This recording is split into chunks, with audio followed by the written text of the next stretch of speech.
जहाँ तक माँ बाप की बात है तो मैं माँ बाप से थोड़ा ना कम ही शेयर करता हूँ, क्योंकि उनको ज़्यादा चिंता रहती है और वो रोहतक में रहते हैं। और भी आपको जो ना हम लेके जाके कुछ देंगे, बोला सर हाथ करेंगे। हाँ सम्मानित करेंगे, मैं हाथ जोड़ता हूँ। और पता नहीं धीरे धीरे 1 2 4 8 10 15 कितने लोग मेरे ऊपर से चले गए, मेरे सारे कपड़े पीछे के ना सारे फट जाते हैं।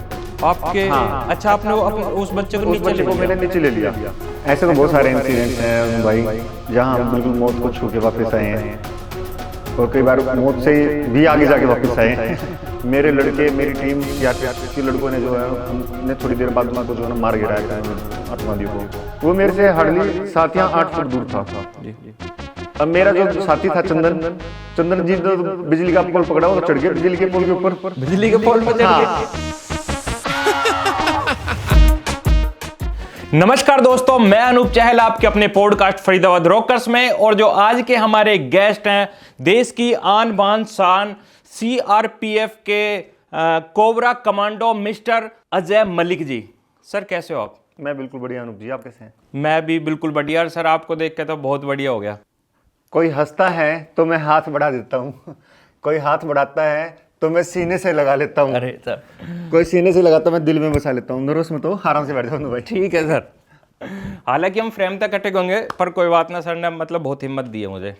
तो सर अभी फिलहाल मैं पूछना चाहता हूँ, सर आप कौन से शहर से बिलोंग करते हो, और अपने बारे में बताओ सर कुछ।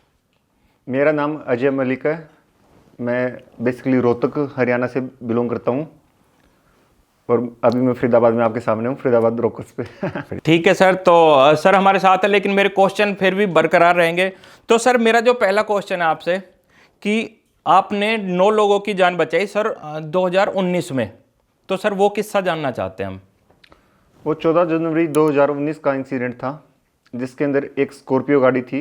वो हमको, मैं और मेरी वाइफ जो है पेट्रोलिंग पे थे उस टाइम पे एक्चुअली। तो हमको वायरलेस सेट पे ना इन्फॉर्मेशन मिली कि कोई गाड़ी जो है खाई में गिर गई है। हम दोनों जो है ना तुरंत विद इन 2 या 3 मिनट इंसिडेंट साइट पे पहुंच गए, और वहाँ पे हमने देखा एक गाड़ी जो है ना खाई में गिरी हुई है, उसके अंदर आग लगी हुई है। गाड़ी में आग लगी हुई है? गाड़ी में आग लगी हुई है, और 70-80 गहरी खाई थी, और गाड़ी भी पूरी तरीके से क्रश हो चुकी थी। कुछ पता नहीं लग रहा था कितने लोग उसके अंदर हैं, कितने लोग अंदर नहीं है जी। तो एनी हाउ हमने रस्से वस्से डाले, और रस्सों की मदद से हम जो है ना खाई के अंदर उतरे। मैं अपनी टीम के साथ उतरा, और वहाँ पे जाके जो है आग को बुझाने के लिए जो हमारे पास अवेलेबल इक्विपमेंट्स थे, हमने आग बुझाने की कोशिश की। तो सर उस खाई में कैसे उतरे? रस्से के द्वारा ही? रस्से है ना हमने डाले, फिर हमको स्लेदरिंग सिखाई जाती है बेसिक ट्रेनिंग में जी। तो हम स्लेदरिंग के द्वारा जो है ना नीचे उतरे। चूँकि बर्फ़ भी काफ़ी ज़्यादा थी और आग भी ज़्यादा थी, तो हमको जान बचाने के अंदर है ना लोगों की कितने अंदर स्टक है इसकी है ना नंबर पता नहीं था, क्योंकि गाड़ी पूरी तरीके से क्रश हो चुकी थी और पलटी हुई थी, और आग को बुझाना काफ़ी चैलेंजिंग था। तो हमने अवेलेबल जो बर्फ़ थी, फायर इक्विपमेंट्स थे हमारे, फायर तो उसके द्वारा जो हमने आग बुझाई पहले, और फिर शीशे को जो है ना, गाड़ी के शीशों को जो है ना अपने हाथों से हमारे जवानों ने, हमारी टीम ने जो है ना अपने हाथों से तोड़ा, और हमने फिर 9 लोगों को बचाया, जिसके अंदर 5 जो है एडल्ट थे और 4 बच्चे थे। तो सर आप कुछ कहना चाहोगे, जैसे पहाड़ों में हमारे यहाँ से जैसे कोई भी बच्चे चले जाते हैं, गाड़ी की तेज़ रफ्तार यूज़ करते हैं, मतलब तेज़ गाड़ी भगाते हैं, तो कुछ कहना चाहोगे सर ऑडियंस से, कुछ मैसेज देना चाहोगे? बिल्कुल, उस इंसिडेंट की भी रीज़न यही था कि है ना वहाँ पे काफ़ी ज़्यादा बर्फ़ गिर रखी थी, लेकिन उन्होंने कोशिश की आगे जाने की जी। तो उनकी गाड़ी जो है ना फिसल गई, और फिसल के जो है खाई में गिर गई। तो आप जब भी कभी किसी हिल स्टेशन पे जाते हो और आगे है ना कोई सिक्योरिटी पर्सनल, पुलिस पर्सनल अगर आपको ना वार्निंग देता कि आगे मत जाइए, तो आप मत जाइए, क्योंकि वो आपकी जान का रिस्क होता है उसमें काफ़ी। और बर्फ़ ज़्यादा होने के कारण हमारी गाड़ी जो है, कई बार हम चैन वैन लगा के है ना कोशिश करते कि आगे से जाए। एडवेंचर्स होता है नो डाउट, लेकिन कब वो जो है ना एडवेंचर जो है आपकी जान ले लेगा आपको पता नहीं लगता। तो हमेशा सेफ ड्राइव करें। जो आपका पुलिस में अगर कोई पुलिस पर्सनल है या सिक्योरिटी का कोई और पर्सनल है, अगर आपको मना करता है तो उस चीज़ को समझें, वो आपकी जो है भलाई के लिए कह रहा है। मतलब ज़िंदगी एक बार मिली है तो उसको ऐसे हंसी मजाक में नहीं गवा देना। बिल्कुल बिल्कुल, हमेशा पेशेंस रखना है, धैर्य रखना है। कोबरा कमांडो, सर नाम सुनने में आता, कोबरा कमांडो सुनने में एक भारी सा नाम है, तो सर इसकी जो ट्रेनिंग है उसके बारे में सुना है कि बहुत ही ज़्यादा हार्ड ट्रेनिंग होती है, तो सर उसके बारे में बताओ ना। कोबरा कमांडोज का सिलेक्शन जो है पूरी सीआरपीएफ के अंदर से जो यंग लोट होता है वहाँ से लिया जाता है। तो जब मेरा सिलेक्शन हुआ तो मेरे लिए काफ़ी चैलेंजिंग था, क्योंकि एज एन ऑफिसर अगर आपको जाना है, फील्ड में जाना है, तो आपको अपने लड़कों के जितने, अपने जो बॉयज़ हमारे साथ चलने लग रहे हैं उनकी जितना फिट होना है, तो फिटनेस को मेंटेन कर पाना उस टाइम पे मेरे लिए चैलेंजिंग था। जब मैं ट्रेनिंग पे गया उस टाइम मेरा वेट नियर अबाउट 98 kg था। 98 के 98 kg था। तो मेरे को लगता था कि पता नहीं, मैं ये 10 किलोमीटर की रनिंग होती थी हमारी डेली, तो ये किस तरीके से मैं कर पाऊंगा। हमारे ऑप्टिकल्स होते थे, तो काफ़ी मेरे को ये था कि डाउट था कि है ना, कर पाऊंगा या नहीं कर पाऊंगा। लेकिन कभी भी जो है ना वो डाउट नेगेटिव उसमें वे में नहीं था। हमेशा मैं पॉजिटिव थिंकिंग रखने वाला आदमी हूँ। मैंने हमेशा पॉजिटिव सोचा। हमारे लड़के जो थे, बॉयज़ थे, उन्होंने मेरे को हमेशा मोटिवेट किया, नहीं सर आपको करना है, आपको करना है। और हमने किया। धीरे धीरे धीरे धीरे करते करते 3 महीने की काफ़ी कठोर ट्रेनिंग के बाद जो है मेरा वेट भी जो है 84 kg रह गया, और 13 kg मैंने वेट कम किया। उसके अलावा ट्रेनिंग भी है ना, मैंने सक्सेसफुली जो है ना अच्छी ग्रेडिंग में पास की। तो सर ये जो वेट कम हुआ था वो ट्रेनिंग के दौरान ही हुआ था? हाँ जी, ट्रेनिंग के दौरान हुआ था। तो इसकी सर जो ट्रेनिंग होती है कोबरा कमांडो की, ये ट्रेनिंग कौन सी जगह पे की जाती है? मतलब हमारी ट्रेनिंग जैसे मेरे कहने का मतलब पहाड़ों में। बेलगांव में हमारा ट्रेनिंग सेंटर है कोबरा का जी। कोबरा स्कूल है हमारा, जहाँ पे हम ट्रेनिंग लेते हैं इस कोबरा की। ओके, तो मतलब बहुत हार्ड है ये, इतना आसान ना है कि?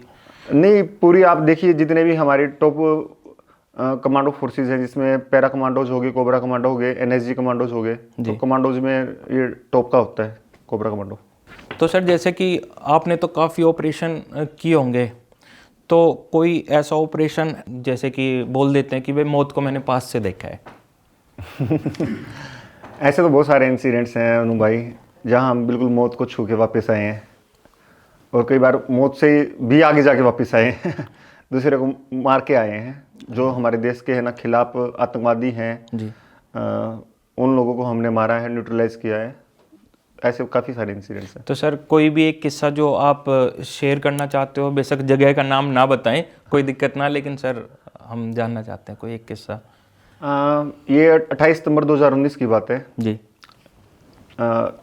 आर्मी के ऊपर जो है कुछ आतंकवादियों ने जो है ना अटैक कर दिया था जी। और उसके बाद वे आतंकवादी अटैक करने के बाद छिपते छिपते भागते भागते एक टाउन है J&K के अंदर, उसके अंदर जाके छिप गए थे। जी।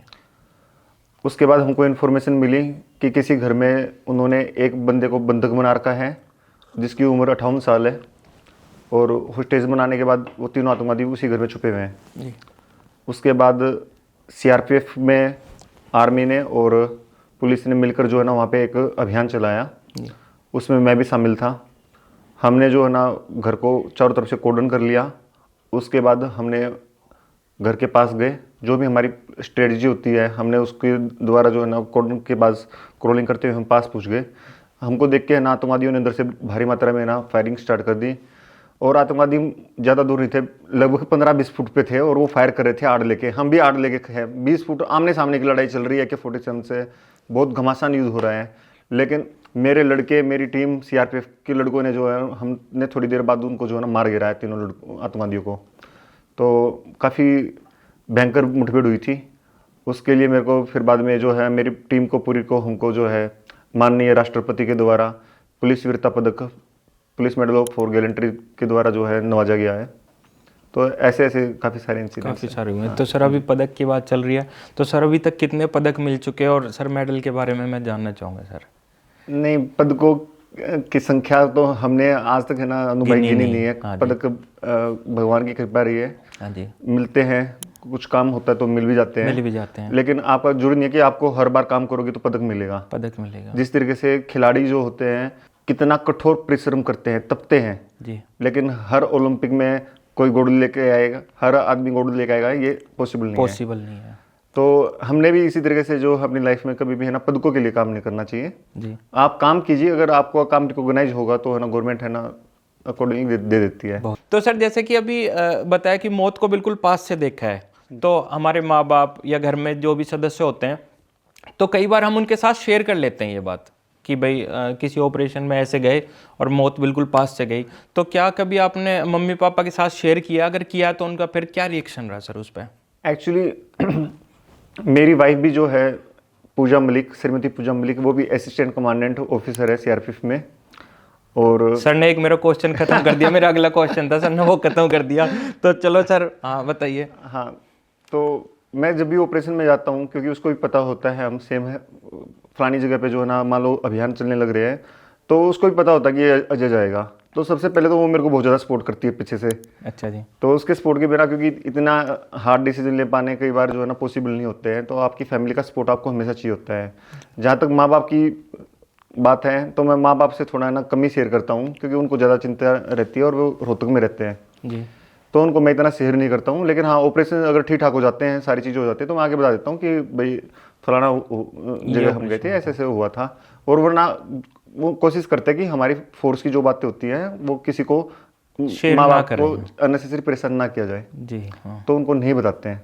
तो लेकिन कई- कोई ऐसा इंसिडेंट हो जाता है कि बताना जरूरी हो तो वो बता भी देते हैं, ऐसा कुछ है नहीं। लेकिन मेरे माता पिता ने हमेशा हमको जो है ना इमोशनली जो है ना मजबूत किया है। कभी जो ये नहीं कि है ना, नहीं बेटा वो चीज़ है ना खतरा है, कभी पीछे हो जाओ, कभी उनके मुंह से मैंने ऐसी कोई बात नहीं सुनी। जी। मेरे पिताजी का हमेशा ये मानना रहा है कि बेटा हमेशा आगे जाओ, अपने ट्रूप्स को ना हमेशा आगे से लीड करना, हमेशा जो है आपको जो है ना बहादुरी का परिचय देना है। जी। तो उनका जो मोटिवेशन जो है हमको मिलता है, अपने पिताजी का मोटिवेशन मिलता है, जी। अपने दादाजी का मोटिवेशन मिलता है, अपने दोस्तों का मोटिवेशन रहता है साथ में, अपने बैचमेट्स का गुड लक होता है साथ में। तो टचवुड हर चीज़ अच्छी होती है, ऐसा कभी हमारे साथ तो कभी खराब हुआ नहीं। हाँ, चीज़ें होती हैं, अनफॉर्चुनेट इंसिडेंट हो जाते हैं, लेकिन उसके बाद भी जो इमोशनल स्ट्रेंथ मिलनी चाहिए घर से, जी। वो इम्पोर्टेंट है। अगर आपके साथ कुछ खराब हो गया, अगर आप इमोशनली जो है ना वीक हो गए और आपका फैमिली बैकग्राउंड से आपको सपोर्ट नहीं मिल रहा, तो दिक्कत है। तो ये आपका जो माँ बाप हैं, पत्नी है, आपके दोस्त हैं, ये आपकी लाइफ में बहुत इंपॉर्टेंट कैरेक्टर प्ले करते हैं। जी। तो सर मैं पूछना चाहता हूँ कि हमें पता लगा कि आपका ना आपके पिताजी स्कूल भी संभालते हैं एक, हाँ जी। है ना, आप बच्चों को शिक्षा भी दे रहे हो, एक जॉब भी कर रहे हो अच्छे पद पे, तो सर ये आइडिया आया कहाँ से? एक्चुअली मेरे फ्रेंड हैं ललित जी, वो फरीदाबाद से ही हैं जी। वो, और मैं जब यूपीएससी की तैयारी कर रहे थे दिल्ली के यूपीएससी की अंदर, तैयारी? हाँ जी। यूपीएससी की जब हम प्रिपरेशन करते थे दिल्ली में, जी। तब सर, साथ-साथ- मेरी मदर जो है स्कूल चलाती है।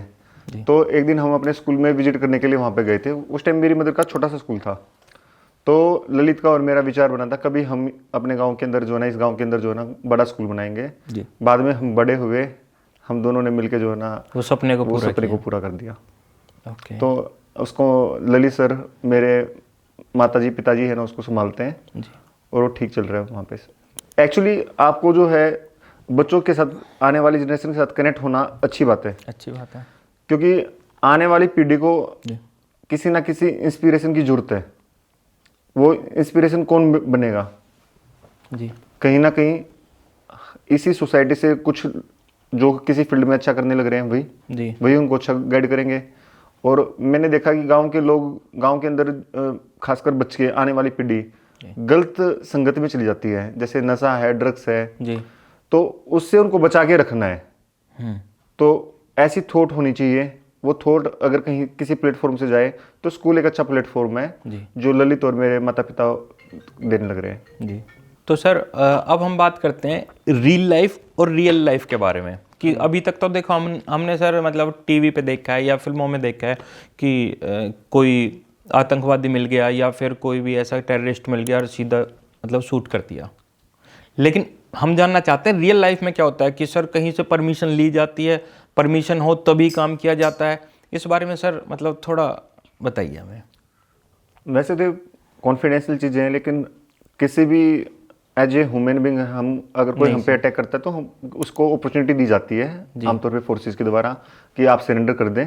लेकिन फिर भी अगर कोई उसके बाद अगर फायर वायर करता है तो फोर्सेस जो है ना उसी के अकॉर्डिंगली काम करती हैं। उसको जो है ना सरेंडर का मौका देने के बाद अगर वो सरेंडर नहीं करता है तो जहाँ अपनी जान की हिफाजत में जो है उनको भी है ना हक होता है, कानूनी हक होता है, तो वे देश के आतंकवादियों को जो है ना ढेर कर देते हैं। बहुत बढ़िया। सर ठंडी होगी अब तो? हाँ, हम ठंडी होगी, मैंने रख दी इसलिए। पहले गर्म ज्यादा थी इसलिए ना पी, अब ज्यादा ठंडी होगी। गर्म करवा दूं? उस टाइम भी मैंने आपसे ज्यादा पी ली थी, अब गर्म ही पिएंगे क्या? ना चलो ठंडी पी लेंगे। सर लाइफ का कोई यादगार किस्सा जो आप शेयर करना चाहते हो? मेरे तो हर किस्से यादगार हो जाते हैं, आपके साथ बैठे ये किस्सा भी यादगार है। ये यादगार, कुछ दिनों बाद ये भी यादगार हो जाएगा। हाँ सर, ये यादगार हो जाएगा। मैं तो खासकर मैं तो भूल ना पाऊंगा लाइफ में सर कभी भी। तो सर कोई बताइए ना, कोई कॉलेज का, कोई स्कूल का, या फिर कोई ट्रेनिंग के बीच का कोई हंसी मजाक का कोई भी ऐसा किस्सा कि जो अब तक याद हो। ट्रेनिंग को ज्वाइन करने से पहले का एक इंसिडेंट मैं आपको बताता हूँ। जी मैं मुखर्जी नगर में कोचिंग लेता था सिविल सर्विसेज की। जी उस टाइम मेरे साथ एक मेरा बिहार का साथी था चंदन। जी हम दोनों एक ही रूम में रहते थे, साथ पढ़ते थे। अचानक हमारे दिन में ख्याल आया, दशहरा देखने के लिए जो है हम जाते हैं लाल किला, और लाल किले के सामने सोनिया गांधी, उस टाइम पे राहुल गांधी और हमारे आदरणीय प्रधानमंत्री मनमोहन सिंह जो है वहाँ पे लाल किला के सामने जो दशहरा ग्राउंड है वहाँ पे आ रखे थे। जी हम भी मेट्रो पकड़ के पहुँच गए मुखर्जी नगर से, चांदनी चौक मेट्रो स्टेशन पे उतरे, वहाँ से पैदल पैदल पूछे दशहरा ग्राउंड के सामने। अब वहाँ पे इतनी भीड़ है, इतनी भीड़ है, शाम का टाइम हो रखा है, 7:15 पे रात हो जाती है, हमको अंदर एंट्री नहीं मिल रही है। पुलिस ने बैरिकेड लगा रखे और सारे बैरिकेड्स क्लोज है, एंट्री को सारी क्लोज हो रखी है। अभी हम भी इसी उम्मीद में कि अंदर मौका मिलेगा, छोटे होते तो थोड़ा शरारती होता ही है, यंग थे। अचानक भीड़ में कोई असामाजिक तत्व जो है बैरिकेड तोड़ देता है। और अच्छा, वो पुलिस का वो लगा होता है पुलिस का वो लगा और तोड़ देता है। और दिल्ली पुलिस वाले जो वहाँ पे उनको रोकने की कोशिश कर रहे थे लड़के जवान, जो उनके जो है ना सिर फट जाते हैं उसको कंट्रोल करने में। इसी दौरान जो है भीड़ बेकाबू हो जाती है, वो पीछे से जो है धक्का मारती हुई आगे चली जाती है। इसी दौरान मेरे सामने एक बच्चा जो है नीचे गिर जाता है, छोटा बच्चा। वो मेरे से हार्डली 7 या 8 फुट दूर था जी। अब मेरा जो साथी था चंदन जी ने तो बिजली का पोल पकड़ा, वो तो चढ़ गए बिजली के पोल के ऊपर। बिजली के पोल पे चढ़ हाँ, गए? वो बोले आजा, लेकिन मैं बिजली के पोल पे ना चढ़ के मैं उस बच्चे के पास जाता हूँ। उस टाइम मेरा पता नहीं क्या अंदर से फीलिंग्स अंदर से आई, और मैं उस बच्चे के ऊपर मतलब साइड बन के खड़ा हो जाता हूँ, और पता नहीं धीरे धीरे 1 2 4 8 10 15 कितने लोग मेरे ऊपर से चले गए। मेरे सारे कपड़े पीछे गए ना, सारे फट जाते हैं आपके। हाँ। अच्छा, आपने वो अपने उस बच्चे को मैंने नीचे ले लिया। वो बच्चा लगभग 4 साल का था, वो तो बच जाता है, लेकिन मेरी पूरी कमर उम्र छिल जाती है। उसके बाद पुलिस वाले आ जाते हैं, एटीओ हो जाते हैं वहाँ पे। मेरे ख्याल तो उस टाइम पे डीसीपी रैंक के थे वो ऑफिसर आ जाते हैं। वो कहते हैं कि 20 ने इस बच्चे की जान बचाई है। पुलिस वाले भी जो उस टाइम पे देखने लग रहे थे, उन्होंने बताया कि है ना सर, इससे इन्होंने भी बहुत अच्छा काम किया है। वो पुलिस वाले जवानों को भी रिवार्ड देते हैं, और वो मेरे को भी कहते हैं कि है ना आओ भी, आपको जो है ना हम लेके जाके कुछ देंगे। मैं बोला सर सम्मानित करेंगे। हाँ, सम्मानित करेंगे, मैं हाथ जोड़ता हूँ। अब मेरे माता पिता ने तो मेरे को यहाँ पे पढ़ने के लिए, यूपीएससी की तैयारी करने के लिए भेज रखा। उनको पता लगेगा कि तुम दशहरे के ना दशहरे देखने जा रखे हो, तो वो मेरे को सम्मानित करके वापस बुला लेंगे। मेरा बोरी बिस्तर पैक करके रोता, मैं अपना सामान अपने पास रखिए, मेरे को तो जाने दीजिए। बहुत बढ़िया, मतलब आपने इंसानियत होने का पूरा फर्ज निभाया। हाँ, क्योंकि भीड़ में तो अक्सर यही होता, कभी हम फंस जाते हैं तो सबसे पहले सोचते हैं कि हम अपने आप को बचाएं, लेकिन अगर किसी दूसरे की मदद के लिए जी रहे हैं तो वो भी बहुत अच्छी बात है सर। बिल्कुल। मतलब इसके लिए तो दिल से सलूट है सर। बिल्कुल सर, जैसे कि आप ऑफ ड्यूटी होते हो या घर आगे छुट्टी पे, तो लाइफ में कभी ऐसा हुआ है कि कभी आप कहीं मार्केट जा रहे हो कि आम लोग वैसे ही बढ़ गए, आपकी हाइट भी अच्छी है, खूब गाड़ी में जा रहे हो, कोई बढ़ गए, कभी ऐसे कुछ लोगों को सबक सिखाया है? नहीं, एज ए सिविलियन अगर किसी को क्या अच्छा सिखा सकते हैं तो ये मेरा मानना है कि ये अच्छी बात है। हाँ जी। लेकिन ये बता के कि है ना भाई मैं फलाना अपनी पोस्ट का बता के वो चीज़ बता के है नहीं। ऐसे तो कई इंसिडेंट हो जाते हैं, खासकर गाड़ी चलाते समय कोई रूल्स को फॉलो ना करे। हाँ जी। कोई रॉन्ग साइड में गाड़ी ले आए तो हम उसको समझाते हैं भाई ये गलत है, या किसी के साथ अन्याय होने लग रहा है तो कोशिश करते हैं किसी ना किसी तरीके से उसको न्याय मिले। लेकिन वहाँ पे भी कोशिश करते हैं कि ये ना बताए हम क्या हैं, जो सिस्टम है सिस्टम उसको ठीक करे। जब किसी भी देश का सिस्टम अच्छा होगा, मजबूत होगा जी, तो वहाँ पे जो है सारे काम सिस्टमेटिकली चलेंगे। और आपका तो काम इस सिस्टम में। इस सिस्टम से मेरे को याद आया सिस्टम मैं आपसे शायद 4 साल पहले कभी है ना एक बार 1 मिनट के 2 मिनट के शायद है ना आपके साथ मुलाकात हुई थी, तो उसमें मैंने आपको कहा था कि है ना इसमें बेस्ट करना है अनु भाई। और आज आप देखिए सर, मैंने देखा आपका यहाँ पे यूट्यूब के जो आपने लगा रखे हैं, तो गॉड ग्रेस आपके साथ, मतलब भगवान ने इतना अच्छा किया है, आप इतना अच्छा परफॉर्म कर रहे हैं। आप किसी भी फील्ड में अगर परफॉर्म करेंगे, इसी तरीके से मेहनत करोगे, पहले तो सोचना है फिर उसके बाद मेहनत करनी है। जिस तरीके से मैं धीरू भाई अंबानी का एक मैंने कहीं पढ़ा था, सुना था, धीरू भाई अंबानी की जो है पहले सैलरी थी 250 रुपये, और वो जो है ताज होटल में जाते, वहाँ पे 250 रुपये की चाय पी लेते थे लास्ट में। तो उनके एक कलीग ने पूछा यार तुम इतने कमाते हो और यहाँ चाय पी के खराब कर देते हो। तो बोला कि मैं वहाँ पे जाके खराब नहीं करता पैसे, मैं वहाँ पे जाके ये देखता हूँ कि 250 रुपये की जो ताज होटल में जो है ना उस टाइम पे सबसे महंगी थी, ये जो लोग चाय पीते हैं ये बात क्या करते हैं, ये सोचते क्या है। मैं वो सोच पकड़ना चाहता हूँ, वो बातें पकड़ना चाहता हूँ। तो अभी सर चलने का टाइम आ गया, चलते चलते मैं चाहता हूँ सर आप आजकल के युवाओं को कोई बहुत अच्छा एक मैसेज दें अपनी तरफ से। मेरा मैसेज यही है कि एक तो धैर्य बना के रखें। हमारी लाइफ में पेशेंस काफ़ी ज़्यादा ज़रूरी है, क्योंकि हम कई बार उतावलापन में वो काम कर देते हैं जो हमसे जो है ना नहीं करना चाहिए था। इसलिए पेशेंस बना के रखें और हमेशा पॉजिटिव थिंकिंग रखें। आप कुछ भी नहीं कर सकते तो भी है ना पॉजिटिव थिंकिंग रखें। ये लाइफ में इतनी ज़रूरी है। जैसे आपको पता होगा चांद पर पहला व्यक्ति कौन गया था, नील आर्मस्ट्रांग, सब जानते हैं, 1969 में। लेकिन उससे पहले क्या गया था चांद पे, उसकी सोच गई थी। हाँ, उसकी सोच गई थी तभी तो वो गया सबसे पहले आदमी की जो है ना सोच जाती है, हम क्या सोच रहे हैं, क्या हम नेगेटिव सोचते हैं या पॉजिटिव सोचते हैं। किसी भी काम को करते टाइम जो सबसे ज़्यादा इंपॉर्टेंट है, हमको हमेशा पॉजिटिव सोचना, क्योंकि हम बाद में काम करते हैं, हमारी सोच पहले काम को कर लेती है। और यकीन मानिए 90% हम वही बनते हैं या वही हमारा काम होता है जो हम सोचते हैं। अगर आप अनूप जी कोई भी काम सोचोगे कि मेरे को ये करना ही है तो वो हो जाएगा। बस आपको उसमें क्या करना है, प्रयास ऐड करना है, मेहनत करनी है। हाँ, तो हमेशा पॉजिटिव थिंकिंग रखें, मेरा यही संदेश है। और हाँ, बच्चों से मेरा संदेश है, यंग जनरेशन से मेरा संदेश है कि पेशेंस रखें, मेहनत करें और नशा, शराब और ड्रग्स से जो है दूर रहें। तो सर ने अभी बहुत अच्छा मैसेज दिया कि हम किसी भी काम को करते हैं उसमें जीतने के लिए पहले हमें अपनी सोच से जीतना होगा। अच्छा सोचोगे तो अच्छा कर पाओगे। तो इसी के साथ चलते हैं। चलते चलते सर अपनी इंस्टाग्राम आईडी बता दीजिए एक बार, जो मेरे यूट्यूब फैमिली है वो आप तक पहुंच सके। वैसे मैंने इंस्टाग्राम पे अभी थोड़े दिन पहले मैंने ज्वाइन किया है।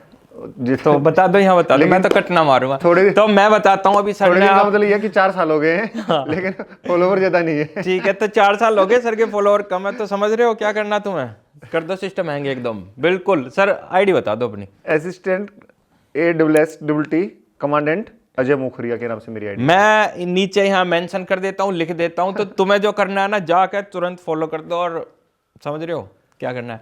और अपन फॉलो करो या ना करो, लेकिन जो बातें बताइए बातों को फॉलो करो। मैं कहता हूँ बातों को फॉलो करो और सर को फॉलो करो, और अपने भाई अनूप चहल को भी @फरीदाबाद रॉकर्स फॉलो कर लेना। इसी के साथ चलते हैं।